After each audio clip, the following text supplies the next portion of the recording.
Well, when you have a big down day on a Friday, what you think about? You think about who continuing through those lows on Monday or getting a rebound. Voila. We got a rebound of 30 some handles trying to get back in the 6,300 handle. Kind of had a rough day on Friday. Apple, Amazon, and the jobs report, putting a little bow on that. We got big earnings weeks, 1,000 companies reporting earnings. We're going to get through 942 of them this week. Michael Hewson from across the pond is going to talk about the Bank of England. Folks, we're set on this Monday to evaluate this rebound in the market. Pre-market prep starts now. The volatility right now is really incredible. Wow, look at that consolidation on the upper right chart. You know what we've seen this earnings season? Some of these expected moves get even more violent. This is why I have switched my strategy 10 years ago. And if you're chasing, you're in trouble. No, we're not chasing. Market's going up this morning, folks. Up 33 and a half handles, 62.98. Let's just go IWM. How's the IWM? That's a little perky. That's up $1.38. Triple Qs. Well, the triple Qs are up 4.25, performing nicely. The buck pulling back, couldn't stay over 100 very long, down 38 cents, 98.55. TLT giving a little bit back from Friday, down 53 cents. USO in the red, increasing output. OPEC down $1.67, 75.79.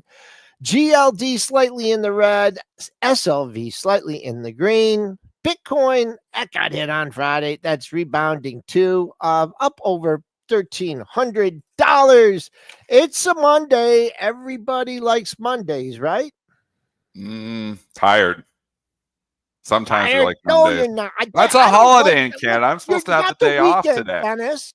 No, that's not an excuse. I don't want to hear you're tired on Monday because you're supposed to rest on the weekend. What did you do to make you so tired? Brent, how are you? Bring Brent in here. Is Brent tired? Brent's awake. Is this a diversion tactic? I'm a little tired too. This is a diversion tactic, 100%. Dennis, what holiday is it? Just regular. So what they do what holiday is it? Canadians like a holiday every month, so they don't have a holiday in August, so they just make it a civic holiday. A holiday just to have a holiday. There's like no like real history on this day. It's just like, well, we haven't had a holiday in a month, so we better find a holiday. So it's called the civic holiday. And it's the first Monday in August. So, and happy birthday to my mom, who turns 72 today. That means I'm getting older. Happy birthday, Mrs. Dick. Yeah. Yeah, we're all getting older. Did you get her something nice? I can't tell you that. I haven't even seen her yet. We'll have to ask Laura. What if she's listening and that she hears the surprise? Yeah, and everything's ruined, Joel. Joel, you're ruining everything today. You picked on me already. It's been like 2 minutes. We're fine. You're already in a bad mood already? That could be a record. He's smiling. He's literally smiling. I know. He looks happy. Did you get a haircut, Triple D? I did. My wife gave me a haircut. Good. Jinx.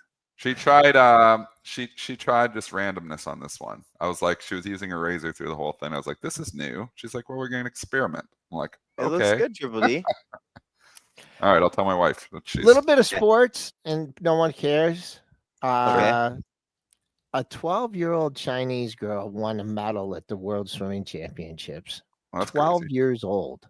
Killing it. Use the D, I believe her name is. Is she faster than you? Oh yeah. Is she?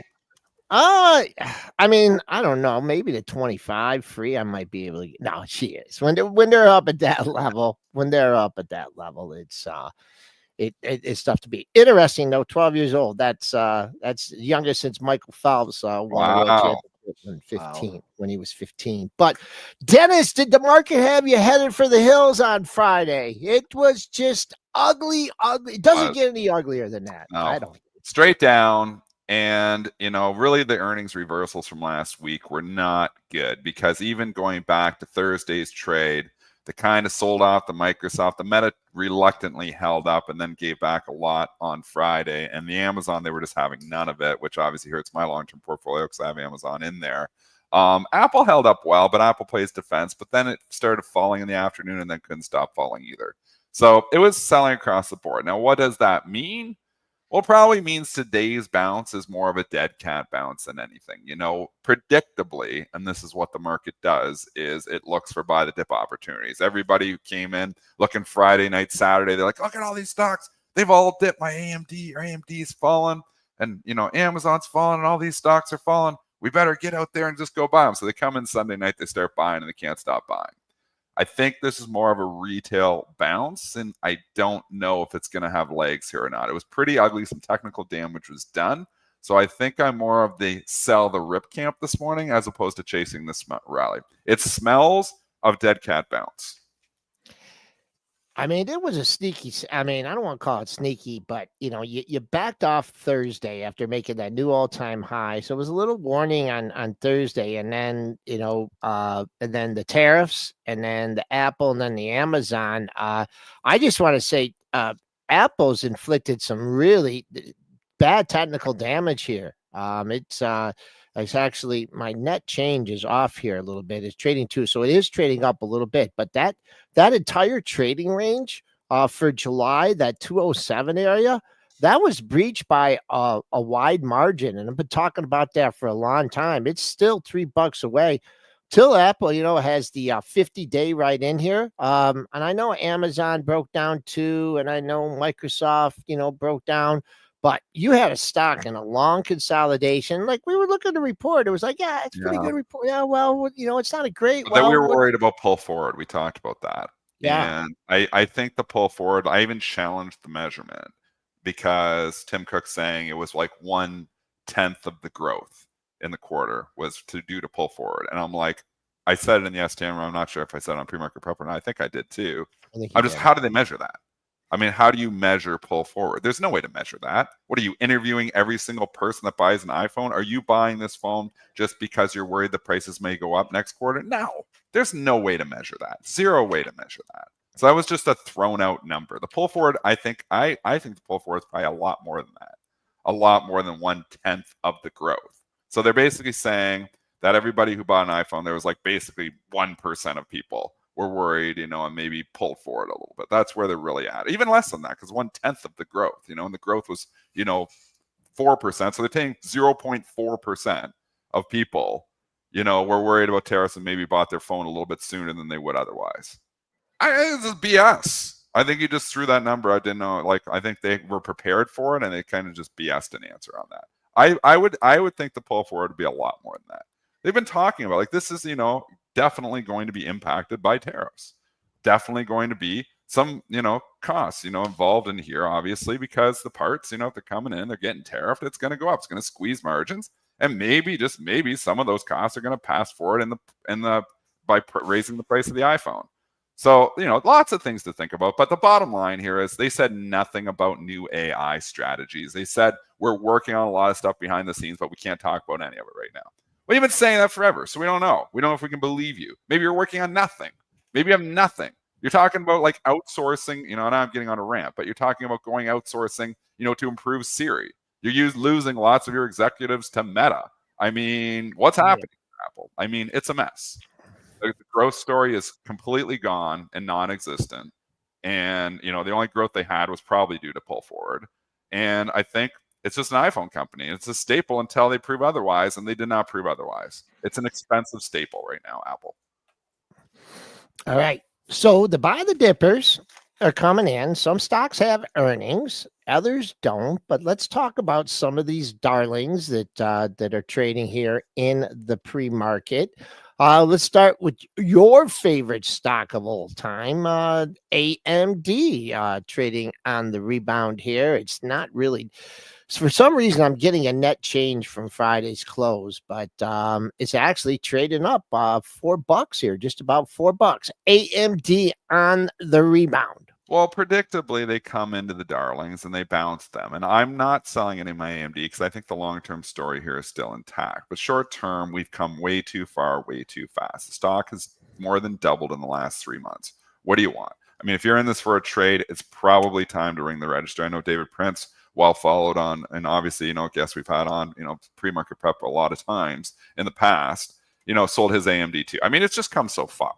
I mean, at this point in time, if you're a trader, it's probably time to ring the register. If you're a long-term investor like myself, you got to the retirement account. I think Lisa Su is going to, continue to grow this company long-term. So I think long-term stock looks great. Short-term, way overbought, needs a pullback. So you get this, little dead cat bounce here this morning. I think it's a selling opportunity. If you want to try a short, just from a trading perspective there, talking completely against my book because I'm still long in the long-term account, 182, 182.5. There's, resistance up there. But I think this morning is, again, I'm going to just reiterate, more of a dead cat bounce. I'd be a seller of today's rally in most stocks. Super easy level, and I'm going to do it for AMD, but I want everyone to look at their stocks individually that they're trading, and if you have expectations of where stocks going to go today, this is just one easy, simple rule to follow. Had a big break, right? 182.50 all the way down to 166.82.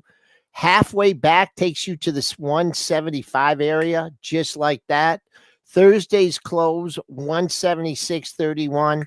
You have a potential resistance area all in there. You can see where the pre-market action is. So if you were worried, you wanted to bounce, bounce halfway back, boom, you got it. And then what to do with this red candle from Thursday is a little bit more difficult. But we're actually, AMD is trading above Friday's high too. You imagine that on a relative basis compared. So we will use that as potential support to cover if you get a short off. And then I wouldn't be attempting along at the top of Friday's range, AMD 174.40. Semiconductor just reported here too, and I want to get those because you're talking semiconductors here now, so we might as well put the ON report in here. 53 cents versus 53 cents, 1.47 billion versus 1.45 billion. So in line on the bottom line, slight beat on the sales. The guidance is there, so it's like they were expecting 53 cents or 51 to 61, expecting 1.49 billion on Q3. They're 1.46 to 1.56, so they're kind of just inline guidance here. Not good enough because the stock has run from $30 to $60. So the stocks have a higher bar. We've been talking about this earnings season, that the earnings have been fine. Todd Gordon said, 80% of companies beating, but yet a lot of stocks are falling because the bar is simply too high. Again, ON bar too high. Stock going down here this morning. It's down about 5%. Maybe you got one technical level for us on ON, Joel. You got a bunch of lows in the same area, and let's call it 52.25. All those lows there, you have it. Oh, you did spike lower. Where'd that spike go to? Oh, all right. I like that spike. 52.24. You bounced back, and the only reason I'm saying that is that you could go back to June, and you had several lows in that area during a period of consolidation. Coming back on the upside here, you could get a gap fill pretty easily. Friday's low, 54.35. So if the bulls really want to change the narrative on this stock, they get it above Friday's low, and there's some ways to go. This did not have a bad day on Friday. So there is a look at ON. So one more stock that reported here. I'm not going to do Tyson because nobody cares about Tyson Foods, but they do care about Wayfair, and Wayfair blew it away. So W is trading up significantly here this morning, 87 cents versus 32. This was like a real blowaway here, 3.27 billion versus 3.11 billion. If you think the consumer is slowing down, they are not slowing down here on Wayfair. And here's an example of a high bar too, but a bar that they just blew it away. And when you just blow it away, you go up anyways. $20, $30, $40, $50, $60, almost $70. Stock's up 200% since April. And you know what? It's tacking on more here this morning, another 11% higher. So the W comeback story continues to be, obviously we're at $350 back in 2021. So it's still a long ways off those highs. But you got to be impressive with this move off the April lows, Joel.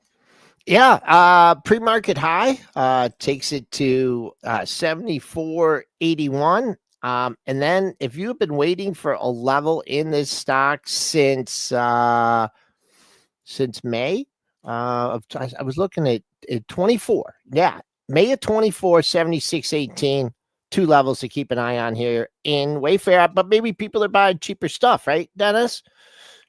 Well, there's a point there too, as they do offer discounted stuff. So is this a trade down effect here? Maybe something to think about. So it's a good point that you're making. Palantir reports. Knew you were going there. Yeah, because we're going back to the retail darlings. And Brentster's got the list, so we went a little sidetrack there from our list here of stocks. Is that okay, Brentster? He's okay with it. Palantir gets a $10 billion contract on Friday night, so that helps a little bit as well. That was a sneaky $10 billion contract. But the one thing is, we've been talking about this strategy since ever we started pre-market prep back in 2013. The run-ups into earnings, and stocks do run up into earnings, and Palantir reports tonight, so it's predictable that it was going to be relatively strong here this morning, probably even without the $10 billion contract that not even a lot of people were aware of, because they dropped it Friday night. Next time, Palantir should drop that Monday morning, because everybody's at their desk Friday night to even notice it. But it's trading up here. PLTR moving. It's got some resistance up here, 160, obviously. 4 or 5 tops here. Joel, what are your thoughts? It's just in the same, it's really back at the same area that it was. Let's just look at Friday's range. Let's see if they get it back up to Friday's high, and that would be just about scratch from Thursday, 58.35, 58.19. Let's see if you can get a little bit follow through. The longer it took to get back over that 158 area, I think I'd be a little bit more concerned. Some sellers are coming in, but getting a nice 10, but the contracts they're getting are actually getting bigger. Remember, they go crazy about $1 billion, $2 billion, now $10 billion. I mean, that's nothing to shake a stick at. And serious contracts, and it helps. Trump likes the CEO as well. That helps as well. 19 points is the expected move, so we're expecting a pretty big move here tonight. Obviously, we'll get those earnings after the bell. HIM's also going to report here after the bell, so we're doing a little bit of an earnings preview here right now too. Stock has come all the way back. The darlings just do. The retail darlings get hit, on, I don't even remember. Why did it get hit? Why was the big hit? Do you remember back in June? Does anybody remember back in June? A drug got pulled from them, from Novo Nordisk, or is that what it was? Yeah. Anyways, all the way back up, making new highs again. They absolutely love this stock on social media, and it's popping back here again too.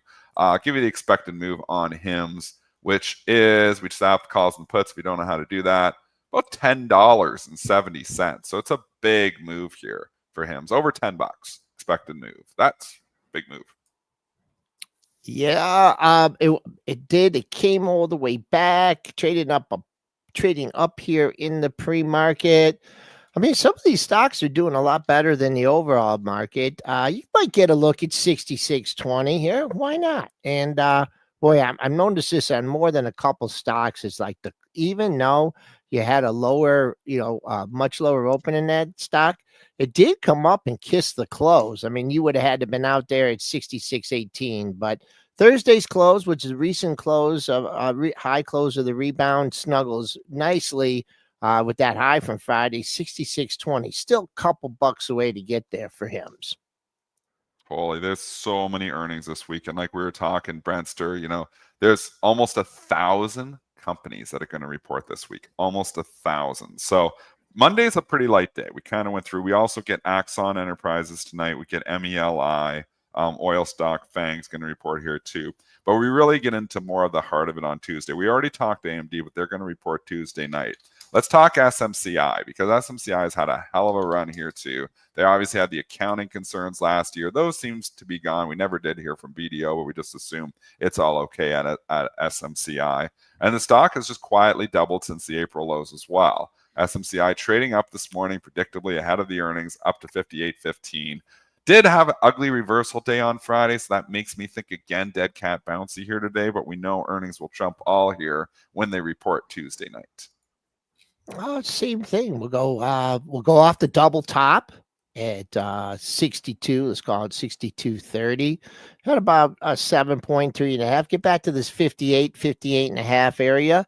You're getting some of your money back. Trading, once again, on a relative basis, this is trading above Friday's high. So if you wish you would have gotten a look at Friday's high and you didn't, well, you're getting a look at it now. So watch this one off the open, and then kind of had that ugly bar from Thursday to work its way through. High close in the move, 60.71. That's a ways away. But it didn't have, it spent a little time between 50 and 55. And then 55 to 60 was poof. Maybe you get a little bit more. Let's build a base at 55, 56, and then make a leap over that $60 level. $7.60 is the expected move for Tuesday. So it's always hard. I'm throwing Joel under the bus, making technicals and stocks that are going to report. But we like knowing the setups and where we could potentially go. I think $50 would give us pretty good support too. Rest of the stocks that report on Tuesday are going to be Snapchat, Pfizer, Rivian, Caterpillar, Amgen, Lemonade. So there's a bunch of stocks reporting there too. Wednesday, huge names as well. DoorDash, Disney, Uber, Shopify, Apple Oven, Lyft, McDonald's, Airbnb. Sarepta's going to report, Unity, DKNG, all kinds of cool ones in there. Let's do the House Mouse. Disney's going to report Wednesday night. It is popping back here this morning. It has failed up here at 120 before. And I feel like we are failing right at the same spot that we seem to usually fail at for Disney. Disney's been in a range for 3 years. 80 to 90 on the lower end, 120, 125 on the higher end. And we are failing right where you don't want it to fail. I am worried about this report.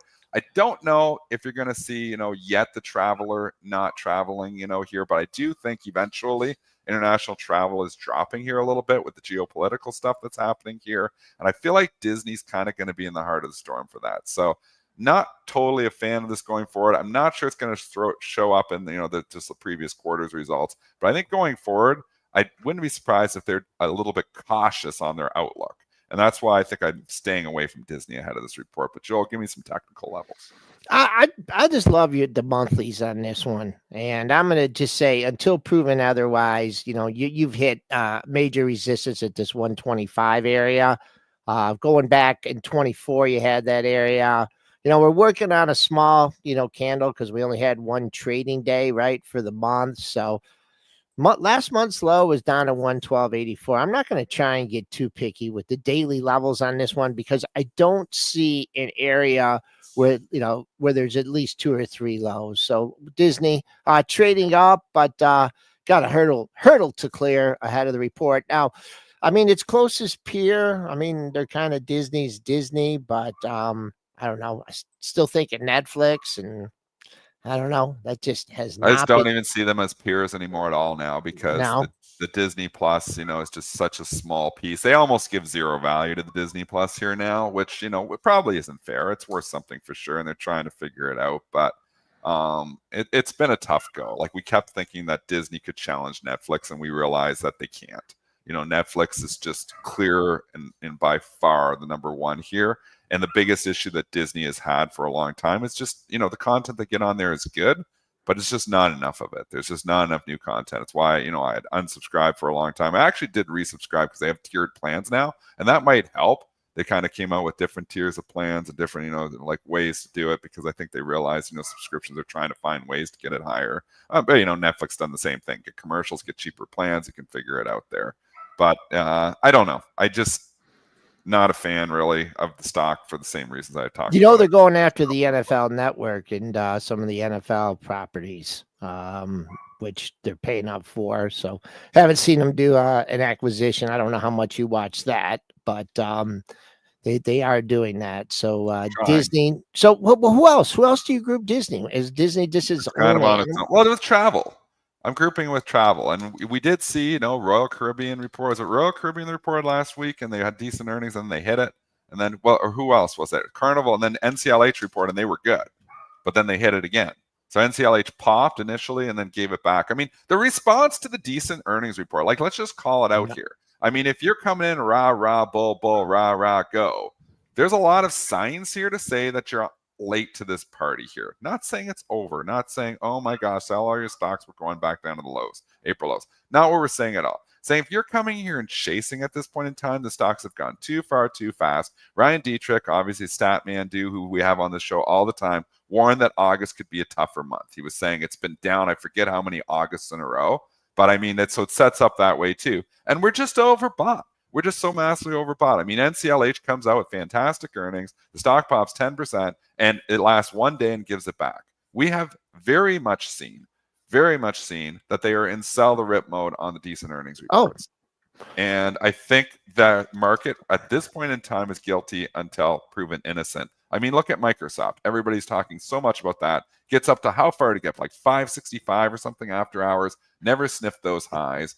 And, now we're giving back almost the whole thing in 2 days. So these are earnings reports that Kramer was saying, blowing me away, so good. Kramer's rah, bull. He's the ultimate momentum trader there. So, but, when he's like, yeah, you got to just buy these stocks, they're just going. I mean, we're getting long in the tooth here. So I do think, Brian Shannon was giving a warning over the weekend, which I tweeted as well. Short term, we are starting to see signs where the bears have taken over again. Bears have been in hibernation for 3 months. They don't stay in hibernation that long. So I think it's time, for certain stocks to be not chasing, at least not chasing. And again, if you're buying this morning, you're chasing, you're buying the exact dead cat bounce. I think this is. I didn't want to name the show that because it's not a. And we've named them that before, but this is your classic dead cat bounce here this morning. And it sets up the Sunday night trade, trap a bunch of retail traders that are just coming in. I mean, it all sets up pretty well. So, and it's the response to the earnings. Like me and Brent have been talking about that on the STN After Hours show for a long time here now. I feel like we've been talking about it for the last 2 weeks. The response to the earnings, it started with the first earnings reports, even going with the banks, where they all had decent earnings again, and then their response was not good, and they sell off. And Goldman was way up on its report, and then it turns around and goes down on it. So, I mean, the evidence is all about, what are they doing? What are they doing? They're selling the rip on earnings, and the ones that are dipping are not getting bought. So it has not been. So the earnings season itself, from a fundamental perspective, has been fine. Lots of companies beating. The response to those earnings have not been fine. And that's why we've stalled out to a certain extent. And that's why the SPY is trading at 2-week lows here right now.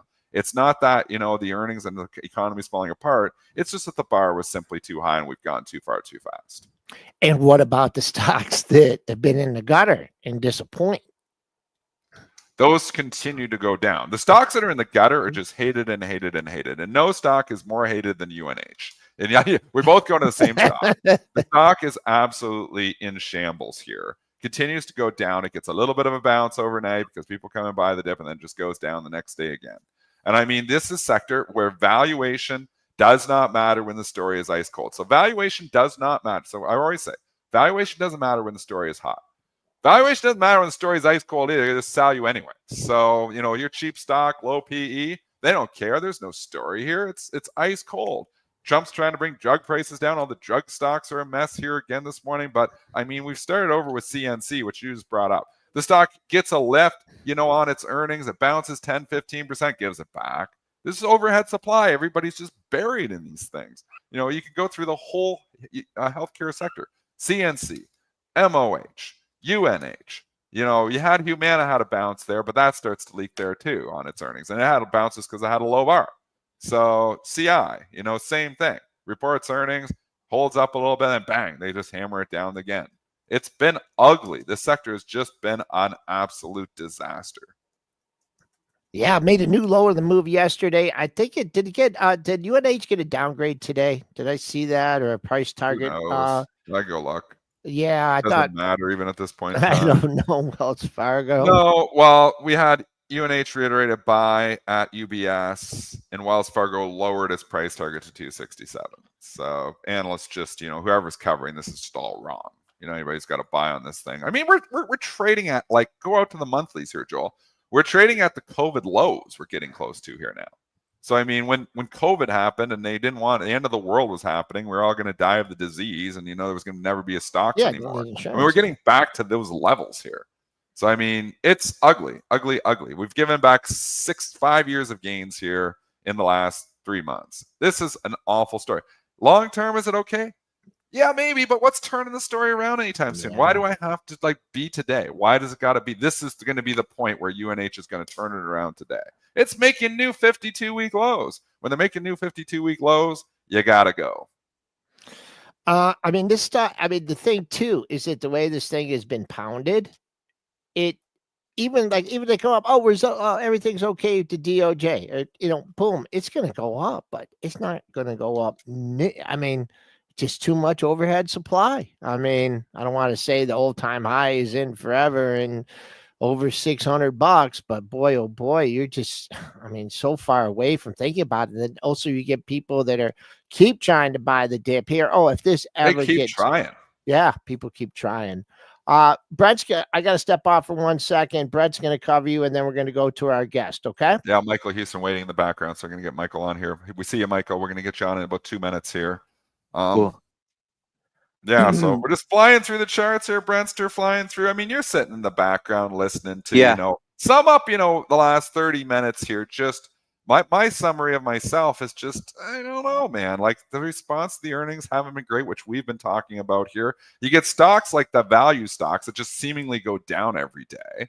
So, I mean, if we lose those momentum stocks, then we got problems. The momentum stocks like the AMDs of the world have really driven us. And without those, the stocks would be ugly because, you look at Warren Buffett, and we haven't talked about Berkshire Hathaway here yet. But, maybe this is a good minute to talk about Berkshire Hathaway. They did report earnings. Their earnings weren't great, but it doesn't matter. It's basically just a fund of stocks. But his commentary is concerning again. He's very cautious, not buying anything, talking about all of his businesses potentially slowing down, talking about concerns with tariffs, talking about a lot of things. A legendary investor here was very cautious here once again. I mean, is this the time to be cautious here, or is he just in the wrong stocks?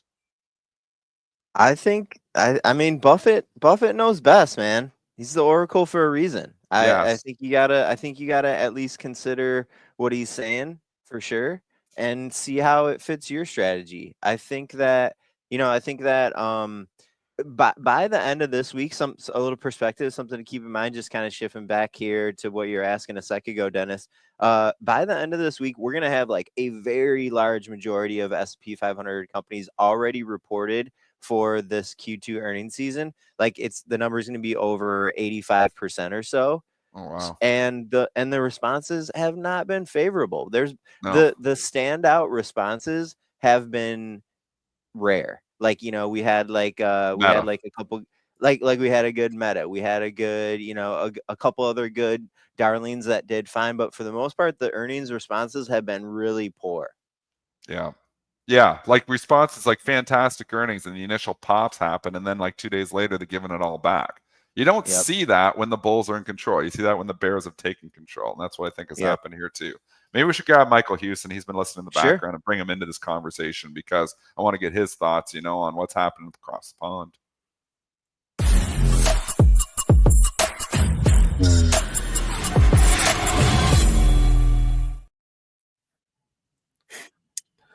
We've got Michael Hewson here. What's going on?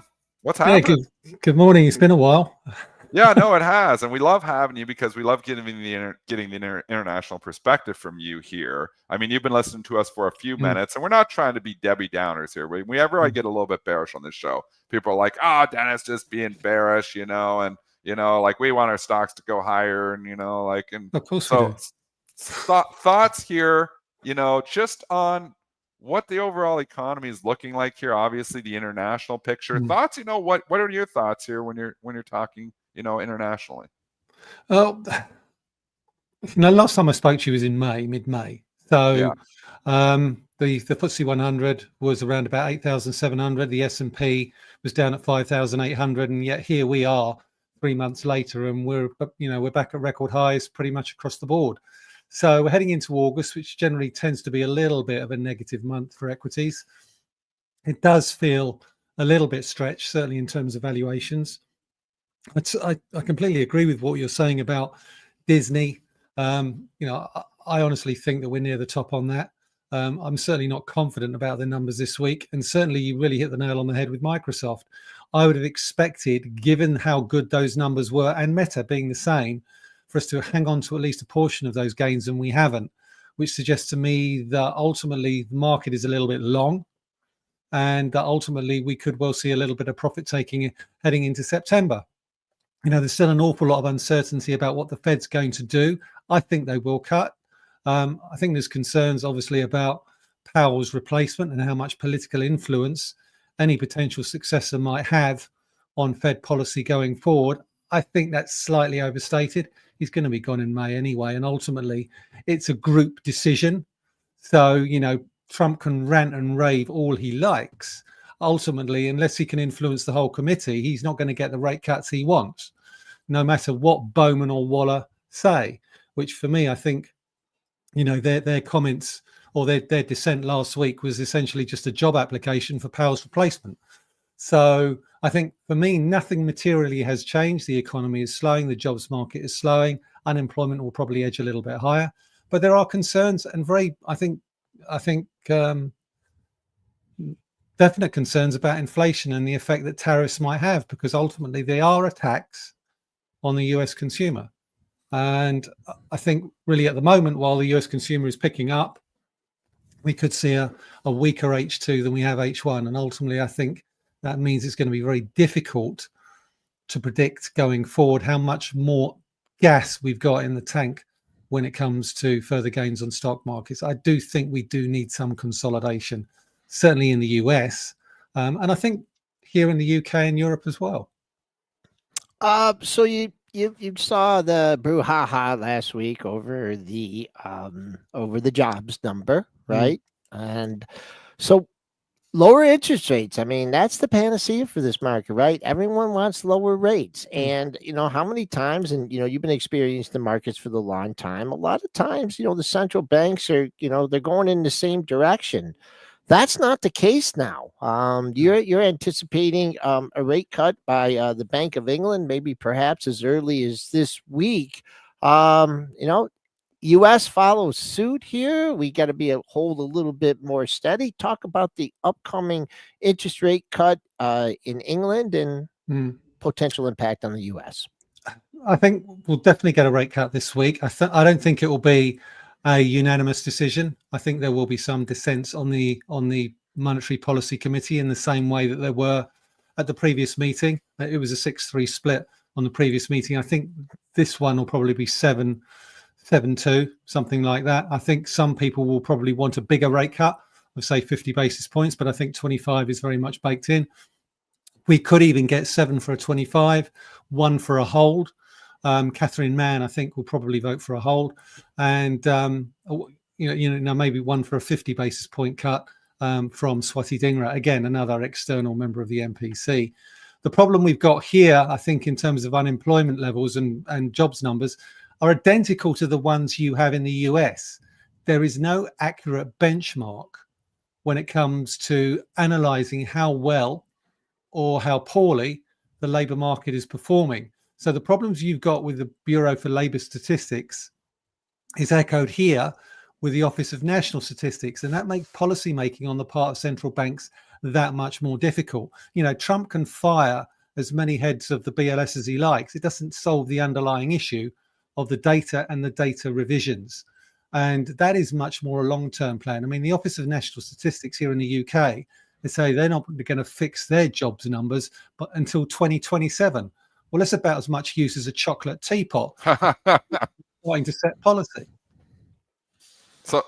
So Michael, let's just talk in, the jobs numbers, whether they're good, when they got to get the revisions or not. But the overall number on Friday was obviously concerning here. Yeah. Is there that slowdown concern that it's finally starting to come here? I think that's why the market sold off. Not so much that, the Trump rants and, and stuff like that, but more so that the jobs numbers were, not that great. And we got the ADP and, we did get GDP in a little bit light. Are we finally starting to see a little bit of slowdown here in the economic data? And what's it look like out of the UK? I think it looks even worse here in the UK, if I'm honest with you, because ultimately this government has implemented significant tax changes that have made it much more expensive to hire people in the UK.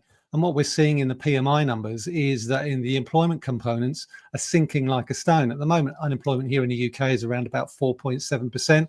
I think there's a good chance we could see 5% by the end of the year. And I think on that basis, we'll not only see a 25 basis point rate cut from the Bank of England in August, but we'll probably see another one in November and potentially one in December. But that's not going to solve the underlying problem that we've got here in the UK, is that inflation, CPI inflation, is at 3.6%. It's well above where it is in the US. And we've got a labour market that's slowing quite markedly. And we've got an economy that essentially is not growing. People don't want to hire new employees because they're worried that they may not be able to fire them. and the cost of actually employing new people is that much more expensive. So we've got a budget coming up in October. We could well see further tax rises there, which ultimately will just basically double down on the slowdown that we're currently seeing here in the UK. All right, we got a question in the chat, and I know that if they ever tried this over here, it wouldn't go well. But there's talk of a wealth tax in going to take place in England. I don't know how far that is in the Parliament, but what's your take on that, and how are the people reacted to it?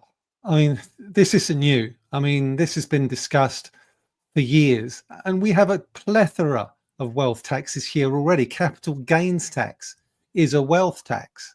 We've got different tax rates. I honestly don't see how the Labour Party will be able to implement a wealth tax without accelerating the exodus of high net worth individuals that we've already seen this year. The tax take is already down, and ultimately a wealth tax will only accelerate that process. They can talk about it, and unfortunately, in talking about it, they're actually driving these people away. Now, there has been speculation that they might change some of the non-dom rules when it comes to inheritance tax. But unfortunately, that's shutting the stable door and hitting the horse on the backside after it's gone.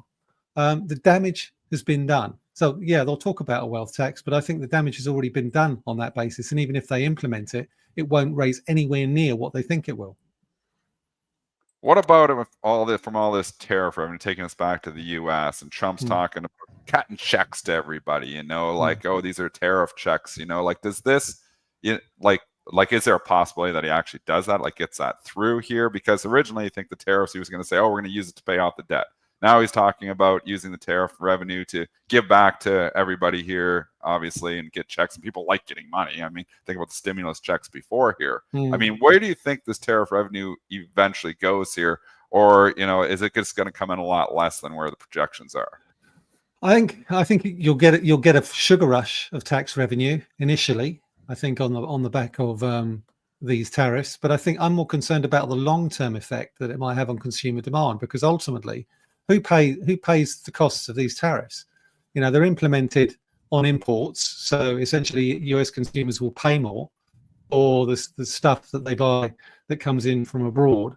That will keep inflation high. That will erode their disposable income. Now, at the moment, personal incomes are holding up fairly well. So I think in the short term, you'll get a nice little sugar rush. I'm not a big fan of stimmy checks because ultimately all they do is underpin inflation. And make it much more difficult for the Federal Reserve to cut rates. So you might get a sugar rush initially. The bigger concern I have is whether or not that tariff revenue is maintained, say, 12 to 18 months from now. All right, and overall, the tone from the Europeans with what's going on with the tariffs and stuff. I mean, I know there's a lot of anti-U.S. sentiment, but what about we talk about travel and we're worried about travel. People are. Do you hear that? I went to the United States and I got had to go on these lines and stuff. I mean, travel is important to the U.S. Is there any anti-U.S. sentiment here regarding the tariffs and just the overall atmosphere? It depends on your political leanings, Joel. I think. I think if you talk to someone who's sort of leans slightly to the left, then ultimately it's going to affect whether or not they visit the US or not. Personally, I think that's utterly ludicrous and ridiculous. I love going to the US. I'm flying out to the US on the 26th of August for 2 weeks. I'm driving around Colorado and Utah. I love going to the States. I love the people there. I love spending time there. And for me, whether Joe Biden is president, Donald Trump is president, whoever, I will go to the States because it's a great place to visit, irrespective of whether or not I lean right or I lean left. So I think for me, you look at the airlines here in the UK, there hasn't really been a drop-off in terms of bookings to the US, despite the political narrative from those on the left of the political spectrum. And ultimately, I still think that travel to the US will hold up. Now, whether or not, of course, that applies to Europeans, slightly different case in point, but certainly hasn't put me off visiting the US. I'd go anyway. Okay, so Michael Hewson, a long-term analyst of the financial markets, foreign currencies, joining us here on Pre-Market Prep. It's always great to get your view Thanks, from guys. across the pond, and we'll be. So you're going. You're traveling here for a couple weeks, huh? Yep, that's right. Yep, flying into Denver on the 26th of August. Nice. All right, we will get you on the docket for September. Thank you, Michael. Thanks, All Michael. right, guys. Thank you. All right, we are moving right along here. Triple D. Do we have any good stories to tell? Do we have any stuff from Friday, or do we want to go back to talk about all these earnings? Well, I mean, we're in the middle of earnings season. We got to Wednesday, and Thursday's going to get a lot of earnings here as well. So, Datadog, Lilly, Twilio, XYZ, TTD, Wynn Resorts, which Vegas, obviously Wynn's got a lot of international and China exposure there, but they also have U.S. exposure as well. Pinterest, Take-Two, MP Materials would be interesting on Thursday. They report as well on Thursday. That's probably one we should stop and cover, because in the recent pullback here, MP is not having any of it. MP continues to go higher. Got multiple mentions. I believe it was on the Apple call, multiple mentions from Tim Cook. So MP is in the middle of everything here right now. And I mean, obviously, with the government position in here now, it stands to think that MP may just be consolidating and go higher here once again. What a stock, really in the last 3 weeks, this has just been an explosion. You got the U.S. investment, and then Apple threw a $500 million at them. All right, and it was strong. I mean, strong stock. I mean, if you were focusing on that $60 level, it traded down to $59.20. Actually, double bottom at $59.20. And then on Thursday, it had it at $59.57. I'll call that a triple bottom in my opinion. So keep an eye on that. I know it's not till later in the week, and made a new all-time high just a couple days ago. This one is right back up. So MP Materials, 65.84. Also, do you remember? Did you get any of that offering at 55, Dennis? That would have been a good one. Remember that? Yeah, offerings on stocks that are in these relentless uptrends and are storied and loved by the retail community and loved on social media get scooped up. Offerings the other way, of like stocks that nobody cares about, those do not get scooped up. So MP quickly scooped up that offering. I didn't even get close, I don't think, down to the 50. I actually did get close to the 55. I think that was the 56.70 low. So it kind of got down there. But again, look at the chart. Does this not look like it's consolidating to try to move higher? You often don't see. And again, we're in a market environment. The bears are in control. It's the only thing holding it down here. But, I'm not a fan of chasing. But at this point in time, MP is consolidated here for 2 weeks. So I'm not even sure you're chasing at this point in time. Stock looks good to go. Yeah, I mean, if you're playing it off a breakout, you could use a little bit of different, stop tactics. Just going back to the offering, SoFi, 2085. Starting to get scooped up. Yep, that got scooped up too. I remember we were looking at it on that day, and traded down to 2043, and then boom, it took off. So that's getting back some of its gains. Got hit a little bit on Friday. Right here. Here's another stock back at almost at Friday's high, 2162, 2178. So we'll see if people want to try and get out at yesterday's high, Friday's high. Exercise, and I know Brent does this in the STN room, but make a list of like the top 25 retail darling names. Those are the ones that just are relentlessly scooped up on dips, and you can think right off the bat. You just did 2 of them, are obviously SoFi being one of them. And then what did we just do right before that? SoFi. I'm forgetting already. I'm getting MP. old. MP. That's a new one of the list, but it's there. That could be on the list too. Palantir is probably right at the top, of the retail social media darling list. Palantir, AMD has found its way. It's near the top 2. NVIDIA's always been on that list. You got your Rocket Labs, and you've got, obviously SoFi we just talked about. HIMS would be on there, just looking at the companies that even report this week. I mean, these are the stocks that still have the sexy story, and these are the stocks that do get scooped up quickly on dips. Now, I'm not saying these are the stocks I'm buying today, because I'm still the bears grab control here. But if we do get an August pullback here, it's probably these stocks that eventually lead and turn around again. So this would be your shopping list, looking at these names. And SoFi is on there too. Just, fundamentals, aren't in play here right now. Eventually they do matter, but right now story is what matters. So go with these storied stocks. So it's be a good exercise. Reddit would be on the list. Chat, give us all your Hood would be on the list. Hood would be a fantastic one to have on that list as well. I mean, just having that retail darling list. And when you start to see turnarounds in the market, or you start to see buy the dip comes in, those are the stocks that rip the first. So I think just having that list is important. It's also the stocks that will get hit the hardest if the bears grab control, because that's where the exodus happens, because they're crowded trades. So, I mean, just grouping them together and knowing they trade as a group, even despite having different fundamentals, is important. The retail darling group all trades together. Oklo's there too. Great one. Coming from Wellbeing, Warrior, and obviously our own Brent Slava. That one's on there too. So I think it's just good. I think it'd be a good exercise for everyone here to have a list of like 25, 30 of your best retail stocks that go on there that seem to just, get scooped up. The quantum names would probably be on there as well, although they trade as their own group to a certain extent. Spotify is another one which had news here today, and it got raising prices here, which we should talk spot, because this is a huge move here for Spotify this morning.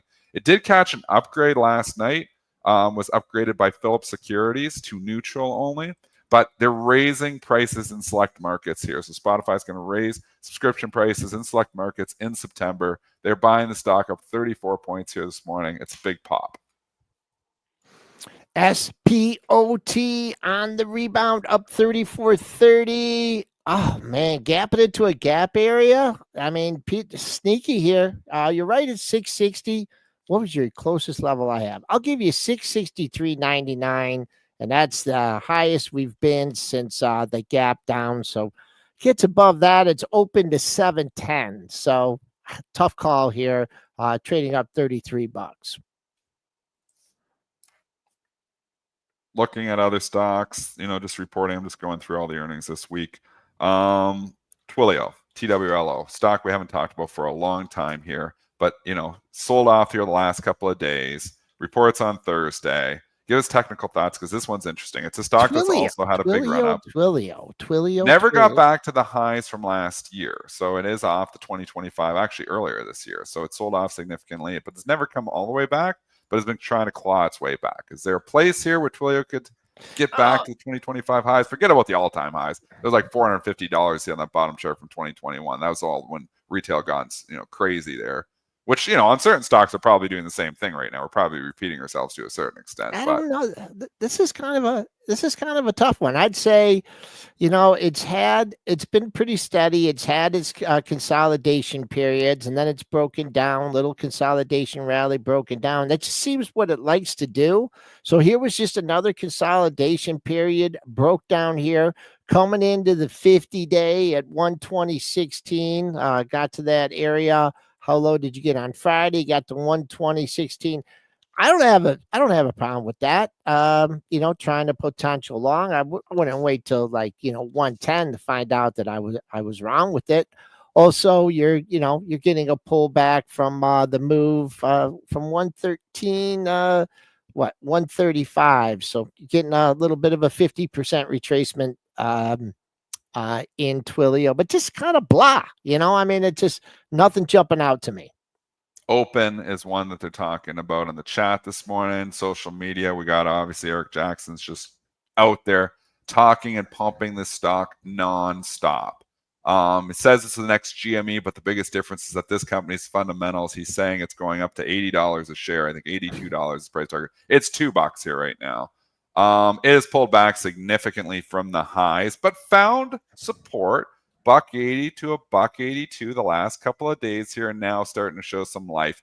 Again, predictable over the weekend. You get the retail, darling coming in, and this is a new retail darling. It's already traded, Joel, 21 million shares this morning. So retail and algos have grabbed this stock by the horns. Is this the next GME? Is Eric Jackson right, or is this just, another one of those next GME stocks that's going to fizzle out? I'll ask the chat this as well. Yeah, I'll let the chat say that one. You're not going to do any technicals on Open? Well, give me a technical level. It's up 57 cents. It filled the gap. Got under $2. I mean, I don't know. the story is if the retail picks it up again. Take out the pre-market high 252. The next level I would look at would be 275. So Scoop making lower highs though. So make sure if you think this is the run of the runs, make sure you get over 275 today. First things first, take out the pre-market high. We're going to do some ticker time here. We got 5 minutes here. Guess this, obviously. So ticker time, 5 minutes. Give me your tickers as fast as you can. We did the earnings preview. I did all the stocks I wanted to do here. So give me your tickers. We're going to go IBIT. They want to talk Bitcoin. Okay. There's actually not a bad thing to talk about here right now. It was kind of an ugly Friday. It feels like Bitcoin rallied a lot here again from the April lows here. You can do IBIT or whatever, ETF you want to use here, Joel, or just do Bitcoin futures. Yeah. Just talking in general here because Bitcoin has run a long ways and maybe it's consolidating now to actually go lower here. Thoughts, Bitcoin?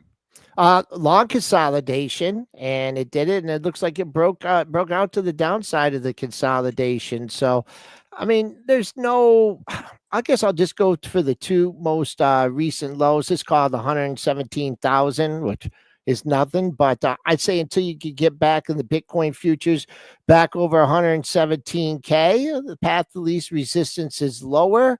There were some nice bids at 110,000 on the way up. So we'll keep an eye on that as potential support. But to me, the long consolidation period was resolved to the downside. They want to talk TMDX. There is news on here. I had multiple people asking for this one. Transmedics Group is trading up 4%. They get FDA approval to start heart preservation trial. I don't follow the story here very closely here, but Joel can give a technical on anything here. TMDX. TMDX, we traded. Let's get the pre-market action in here and make sure we got everything for you. Traded higher. Now that was from Friday. You're trading at the highs of the pre-market session, 125.99. Multiple highs, 4 highs in the same area. Let's see, 129. I like that. If this is going to get the giddy up and go, I'd like to see it get to 129. You got a ways to go to if you start to retreat down to the bottom or the top of yesterday's range, 122.76. But with this kind of stuff, you just, if this is it, this is the great news, they're going to follow through on it. Expect follow through off the open TMDX. I got another one for you, Palo Alto Networks, PANW, and this is a tough one because they did the acquisition there last week, or the rumors of the acquisition. Yep. Did they actually do it? Was it officially announced CyberArk? I can't remember if it was official or still just rumors. But yes, it was official. Yep. And the stock has went from $210 down to $170. So they quietly just killed the stock down almost 20% here. Is this PANW, which eternally in this stock has always been a buy the dip opportunity? Every time the stock, all these cybersecurity stocks, the main ones there, if you forget about SentinelOne. But it seems like these usually are buy the dip opportunities. Is there a time to step up in PANW? Ignore CYBR because it's getting taken over here. It'll follow PANW. But what are your thoughts? I don't know. Stocks both. It's okay to say I don't know. I don't know if you've ever said I don't know. I don't know. That's a good answer. I tried to say I didn't understand the deal. I didn't like the deal. You thought it was a great deal. You thought you understood it. I still don't understand it. I don't, what are the synergies? I mean, it's 2 stocks at all-time highs. Pulling back. I'll wait and see. There are institutions that are saying, maybe like me, like, what do they need CyberArk for? They're doing fine. CyberArk goes. So I'm not stepping in here. Big red monthly candle in July. Looks like you're working on another red monthly candle. Just not interested at these levels. What about the Homebuilders DHI? We're going to finish with this one because it's an interesting chart. It was a stock that popped on its earnings, pulled back predictably because Homebuilders seem to always pull back. But then on Friday, we had a funny day on Friday, and actually where we had a sell-off in a lot of the darlings, they started plowing back a little bit into the value trade, just quietly there. And DHI and Lennar both had nice pops on Friday. And Friday was an ugly day for the overall market. Yep. But value stocks were actually holding up a little bit better on Friday here. Thoughts on DHI? Interest rates. I mean, if rates go down. Yeah, there you go. Oh, you're showing DHR, but DHI. Yeah. Oh, that's right. I'm sorry. Danaher, right? the narrative changed a lot, right, on Friday, and perhaps it'd be good to wrap this up and discuss it. The narrative changed about where we were going. We kind of expected, worse than expected numbers, but it was the revisions that really upset El Presidente. Still 4.2%. I mean, come on. I mean, not like the economy's falling off a cliff, but lower rates are what they need. And, whether they go in September, which, the probability is increased. It's good. It's good. Rocket had a good report, right? Yeah. And they're continuing up, get back to 17. So they gave you a chance to buy the dip in that. So maybe time for these stocks. I will just say not this week, but next week we get inflation data. So all the brouhaha of, we need lower rates. Well, then you get some bad inflation numbers and everyone's running around screaming stagflation and no one wants to hear that word. So there was a turn, and home builders, you've been trying to buy the dip, and that's the reason I haven't really gotten into Rocket, is because I didn't think that rates were coming down. But hey, you reserve the right to change your mind, especially in these markets. 9 o'clock, we're going to go continue ticker time over in the Stock Trader Network here. We got lots of imbalances to look at too. Walmart, 158,000 to sell. It's interesting. Burke, 59,000 to sell. UPS, 80,000 to buy. They had the first insider buy in a while there on Friday night. In what stock? UPS. Oh, jeez. Yeah, so insiders finally starting. They were small too. We're in 2 small insider buys on UPS, but stock that goes down every single day is actually lifting a little bit here this morning. Let's go talk about this in the Stock Trader Network. Come join us.